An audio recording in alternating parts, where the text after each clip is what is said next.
So these are gonna look familiar, obviously, because they're books that I read in 2020. Kelsey, that's the point of this list. Hello everybody, my name is Kelsey, and we're about to get very, very nerdy with some of my surprise reads of 2020.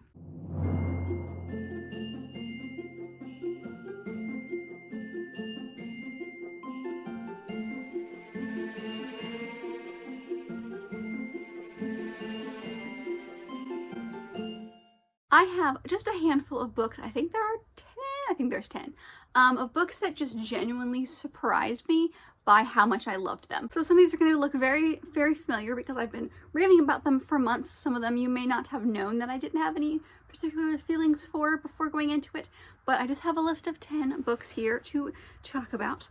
So let's get started. The first one will be no surprise to anyone, and that is Roaring by Lindsay Duga. I've been raving about this book for months.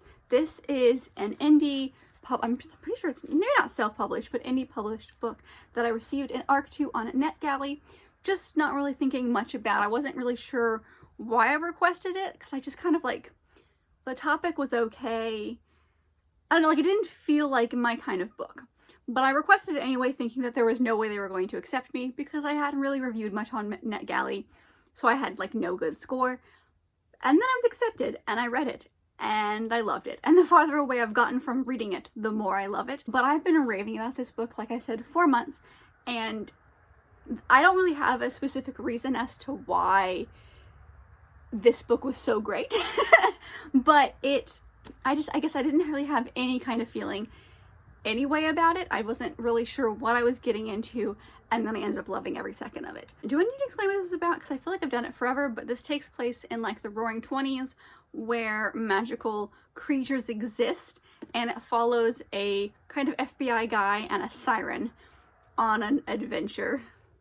The FBI guy has basically been searching for the siren his entire life, and like that's what his job is.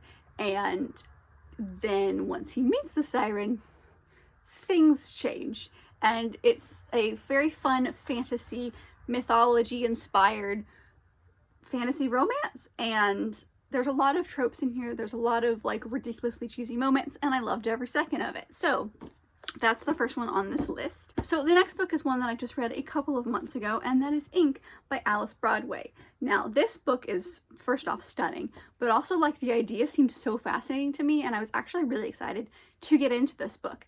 This one basically is set in a world where people get tattoos, and those tattoos tell their life story, and then this main girl's father dies at the very beginning of this book, and it is discovered that he has a tattoo on him that is not a particularly happy one, and like may change the course of his life, and people will look at him differently. So in this world, that's basically all I knew going into it. In this world, what happens actually is once you die, your tattoos are all collected into what is called a skin book, and it's quite literally what it sounds like. It's a book of a person's skin, all of their tattoos, and the government basically like looks at this book once you die, and they weigh whether or not you were a good person and a bad person. If you're a good person, your book goes home with your family and sits on the shelf with all the other ancestors' skin books. If you are discovered as like being a bad person, your book gets burned and you're forgotten, and no one's allowed to talk about you again. And that's kind of like their afterlife, how you live on, is you want your book to live on. And this girl's father dies at the very beginning of this book, and it is discovered that there might be some stuff in his book that is questionable. And I didn't know about the skin books at all before going into this one. You learn about it within like 2 chapters, I want to say. It's real creepy. So the reason this was surprising to me was because I read that part and I thought, there's no way I'm going to get through this book. That's a little too much for me. If this book is about a culture that puts together skin books, I'm going to be uncomfortable and not like it at all. And then I ended up really, really enjoying this book, because once you get like the initial discovery of what a skin book is, you kind of get over it. And that's what happened, at least with me. And so this is the first in a trilogy, which I am so excited about to continue with. And I was surprised. Like, that's why I was surprised. That's why it's on this list, because once I started it, I was like, there's no way I'm gonna like this. This is a little too much for me and my squeamishness. And it ended up being really great. The next one is actually a book that I don't own, sadly, but I want to one day, and that is Girl Made of Stars. And I'm a terrible person and I'm completely blanking on the author's name. Ashley Herring Blake, that's the author's name. So it follows this girl who is basically in the middle of this conflict, and her brother is dating this girl who is actually one of her really good friends. And this girl accuses the brother of raping her. And so this girl's in the middle of like, my brother has never lied to me. I think they're actually twins. And she's like, my brother's never lied to me. I want to support my family, but also this is my really good friend. And she also has never lied to me. What do I do? And it tackles the topic of rape, which I don't think I've ever really read about, like as the main topic in a book. And I didn't know what I was getting in. Like, I didn't really know what I was getting into. I knew I wanted to read more books that were outside of my comfort zone, and this was one of them. And I heard this was a very good, like, kind of beginner book to get into that. And so, like, I just didn't really go into it thinking one way or the other, and it ended up being amazing. I really enjoyed this. I think the writing makes it really easy to comprehend and kind of digestible as to this harshness of the story, having it from this girl's perspective where she's involved in the situation, but she's not involved in the situation. And I think that was a really interesting take as well. There was just a lot about this story that I honestly really enjoyed reading about, and I agree this is a very good beginner book for someone who wants to read more on hard topics such as rape and sexual assault. So that's why it's on this list, because I didn't really know what I was getting into. I just kind of knew that I wanted to step out of my comfort zone with this topic, and I think this book did an amazing job, and I loved it. The next book on this list is actually Sanditon and the Watsons by Jane Austen. Now you may be asking yourself, Kelsey, isn't Jane Austen one of your favorite authors? Why would she be on a surprising list? You are correct. She is one of my favorite authors. The reason this is on a surprising list is because these two are unfinished works. There are many, many books out there that have taken her writing on Sanditon and kind of finished the story for her, but this is a collection of these two stories that have never been finished. This is what we've seen from Jane Austen. This is kind of like the original text, if you will. When I read Jane Austen, at least for the first time in the past, it always took me quite a while to get into the story. So knowing the story ahead of time really, really helped for some of the books like that I read last year that I'd never read before, but I'd seen adaptions of, and I knew the story really well, so that when I could read, it made it easier. I didn't know anything about these two stories, so I was really hesitant going in because I wasn't really sure how I was going to feel because they're unfinished. And I loved it. I loved going back into the world and the writing of Jane Austen and having these stories that are new to me because I'd never known them before. And while yes, they are unfinished, it was still so much fun. But it was the Watsons that I really, really enjoyed. And I've never seen this. I've heard of Sanditon at least, but I've never heard of the Watsons. And it was great. It did feel like a draft. So it was really cool to kind of like go into her mind a little bit. But I really loved it. And I didn't think, I was honestly not sure what I was going to think because they were unfinished. But they were so great. I loved them. I loved them. The next book is one that I honestly was not excited to read because it'd been on my list for a long time. I pulled it from the TBR jar one month and then I ended up loving every second of it and not wanting to put it down. And that is I Love You Subject to the Following Terms and Conditions by Erin Lyon. This is a silly romance book. This is a ridiculous, trope-heavy adult romance about lawyers set in a world where there are no divorces, there are no marriages, there are only contracts, and they only last 7 years, and you can be in a contract with someone over and over and over again for your entire life, but then you can also end a contract, and that contract would kind of be like a divorce. I love her writing style. She's snarky, she's sassy, the banter between our main two characters is perfection, and the steamy scenes are great. So if you want a fluffy book, if you want a book that doesn't make you think, this is your book. If you want it set in a kind of a very contemporary style world, but with a little bit difference, because the whole contract law thing was fascinating. It was just really well done. I liked it a lot. And then when I started it, I literally didn't want to do anything else. And I sat down for like 2 days and read this straight because I didn't want to do anything else. It was so great. So that is a surprise because I didn't really have any opinions. I had it on my list for a while. I wasn't sure how I was feeling about it. I got it from the jar and I was like, well, all right, I'll read it because it fits the prompt, because I'm pretty sure I read this for owls and it works. And like, okay, but and then I ended up loving it. The next book is one that I also don't own, and that is Aru Shah and the End of Time by Roshani Chokshi. This is the first in the Aru Shah quartet, I can't remember, the Pendavi siblings quartet. I don't remember off the top of my head what it's actually called, but that quartet. So I decided to just pick it up. I didn't really have any strong feelings about it, and it was a super fun, adventurous middle grade story that is like, this is just the epitome of middle grade adventure. I would have loved this book when I was in middle grade. I loved it now. Don't get me wrong, this book's amazing, but like, this is good for younger readers, and Kelsey, like little baby Kelsey, would have loved this. This is another one that I didn't really have any strong opinions about, but it was great and I loved it. Yeah, yes. The next one is Wondersmith by Jessica Townsend, which is the sequel in her second in her Morgan Crow series. It's the sequel to Nevermore, The Trials of Morgan Crow. I didn't have any strong opinions about it because I read the first one after everyone had hyped it up, and they'd hyped it up so much that it was kind of a letdown for me, and I didn't enjoy the first book as much as other people did. I think if I went back now, I would definitely enjoy it a lot more, but everybody kept comparing it to Harry Potter, which is fine. I understand now why they do that, but at first I thought it was because this was about a magic system and a world like Harry Potter, and I was so excited about it. It is nothing like that. It just has the feeling for people that the first Harry Potter did. That's kind of what I've understood about this. So I was super let down by the first book, and so I got this one, and I had like super low expectations for it. I didn't think it was going to be terrible, but I also didn't think it was going to be the most amazing thing ever. I knew there was a couple characters that I remembered from the first book that I loved, like Jupiter. He's amazing, and I knew I was excited about that, and I wanted to continue. I wanted to give it another shot, and so I just, I thought, why not? And I read it in one night. That thick book I read in like one night. It was like for a 24-hour readathon or something, and it was great. It was great. I loved it. I had no expectations going into it, and now I understand the world, and I'm obsessed with the world, and am now back on the hype train. So the first one was a super big disappointment to me, and that's why this one I think was so good to me, because I had no expectations going into it, and it just surprised me so much. The next book that surprised me this year was actually Pride by E.B. Zaboy.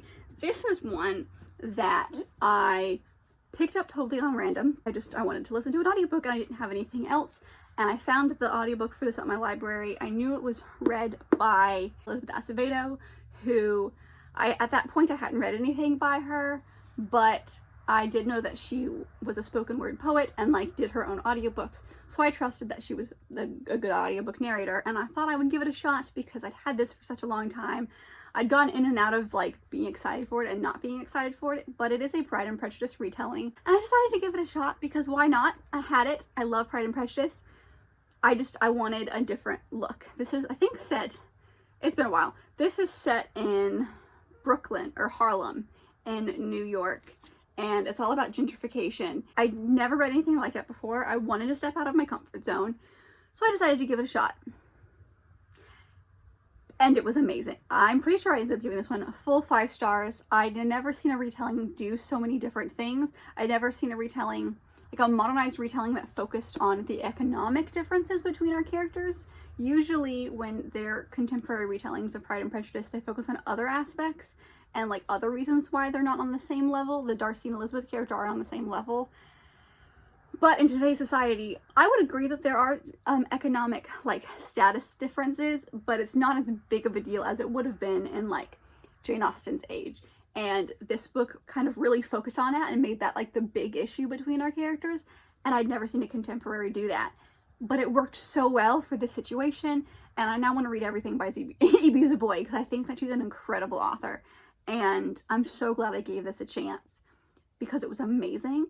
And I'll have to go find my I'll leave my wrap-up list down below so that you can see my thoughts on these books, because like it's been so long since I read this that I don't remember exactly what I thought on it. I just remember having a lot of opinions about it. All good. And I just remember being super surprised by it.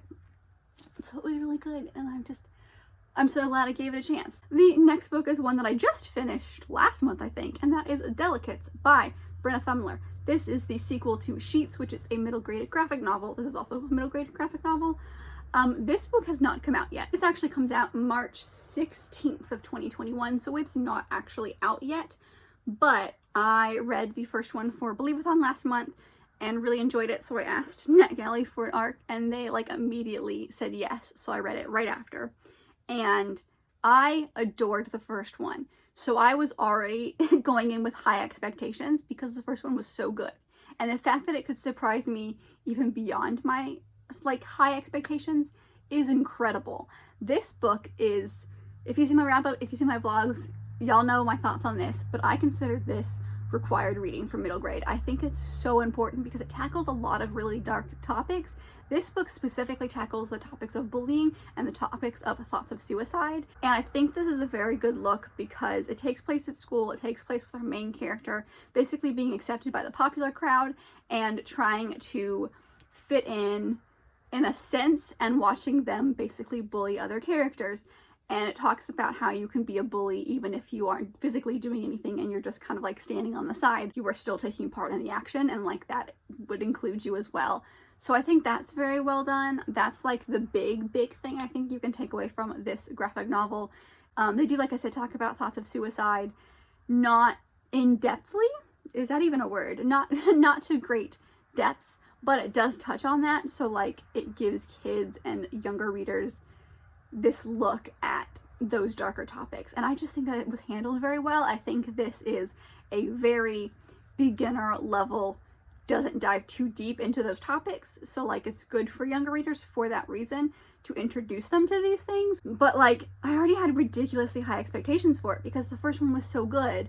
And the fact that it still surprised me because of how amazing it was and how different it was from the first book, even though it's the same world and the same characters, it has totally different ideas and totally different issues throughout the book. It was just great. It was very great. I just realized you can see my reindeer's butt right here, which is probably looking real weird on camera.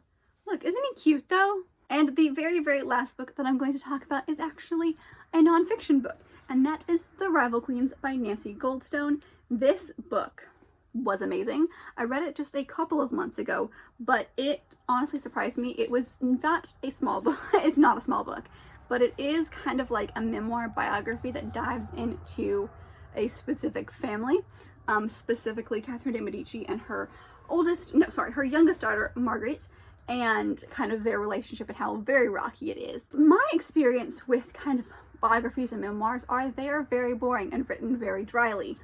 I was expecting that from this book. The fact that it was very big really kind of like worried me, but the topic was so interesting that I was hoping I would get past it, because I've done that in the past where like books are super boring, but the topic of the book is interesting to me, so I can get past the like boringness of it.